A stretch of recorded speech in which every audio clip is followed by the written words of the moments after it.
दोस्तों, ठंड के मौसम में अगर आपने मेथी आलू का मिक्स पराठा नहीं खाया तो समझ लीजिए कि आपकी ठंड की सीज़न बेकार चली गई। सारे खाने एक तरफ और मेथी का यह पराठा एक तरफ। मेरी तरह से स्पेशल मसालों और मेरे तरीके से इसको बनाएंगे तो स्वाद के आनंद से भर जाएंगे। तो ठंड के मौसम को बेकार होने से बचाते हैं और मेथी का आलू मिक्स पराठा मेरे तरीके से बनाते हैं। नमस्कार दोस्तों, मैं हूं सोनी और आप देख रहे हैं यूट्यूब चैनल स्वाद रहेगा याद। दोस्तों, आगे बढ़ने से पहले वीडियो को कर दीजिए लाइक, चैनल पर नए हैं तो सब्सक्राइब करके घंटी वाला बटन दबा दीजिए। तो आइए शुरू करते हैं पराठे को बनाना। हमने यहाँ पर करीब 250 ग्राम मेथी ली है। इसको धोकर साफ कर लिया है।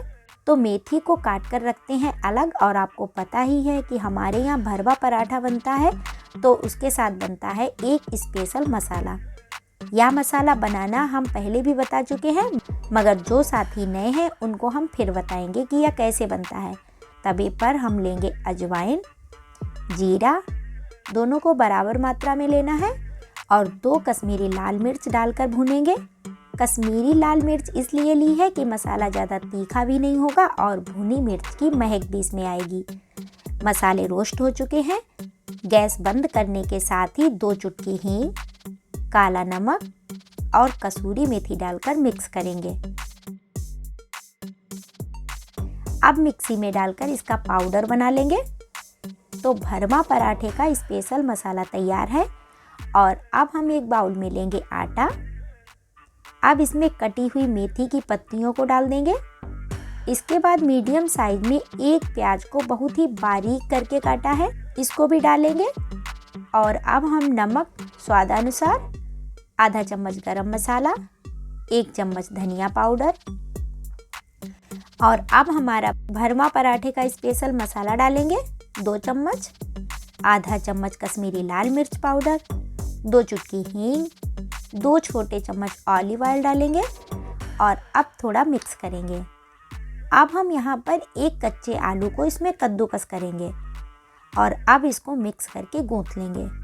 पानी कम लग रहा हो तो थोड़ा थोड़ा पानी डालकर इसको अच्छे से गूंथेंगे। ध्यान रहे कि हमारा मेथी का साग और कच्चा आलू भी पानी छोड़ेगा, तो इसमें हमें पानी ज़्यादा नहीं यूज करना है। तो अब आटा गूंथ कर तैयार है और अब हम इसकी लोई बनाएंगे और हल्के हाथ से गोल गोल बेल कर पराठा बनाकर तैयार करेंगे। तवे पर घी या तेल लगाकर सेंकने के लिए डालेंगे। पलट पलट कर दोनों तरफ तेल लगाकर सेंक लेंगे। तो पराठा तैयार है। इसको आप धनिया की चटनी, दही या किसी सब्जी के साथ खाएंगे तो आपको बहुत ही स्वादिष्ट लगेगा और आपको बहुत आनंद आएगा। दोस्तों, हमारी आज की रेसिपी आपको कैसी लगी हमें यहाँ कमेंट करके बताएं। रेसिपी की वीडियो अच्छी लगी हो तो लाइक करें, शेयर करें। चैनल पर नए हैं तो सब्सक्राइब करके घंटी वाला बटन दबा दीजिए कि आप सभी स्वस्थ रहें, मस्त रहें और हमारी नई नई रेसिपी की वीडियो देखते रहें। इसी के साथ लेती हूँ आपसे विदा। फिर मिलती हूँ किसी धमाकेदार रेसिपी के साथ। तब तक के लिए बाय बाय दोस्तों।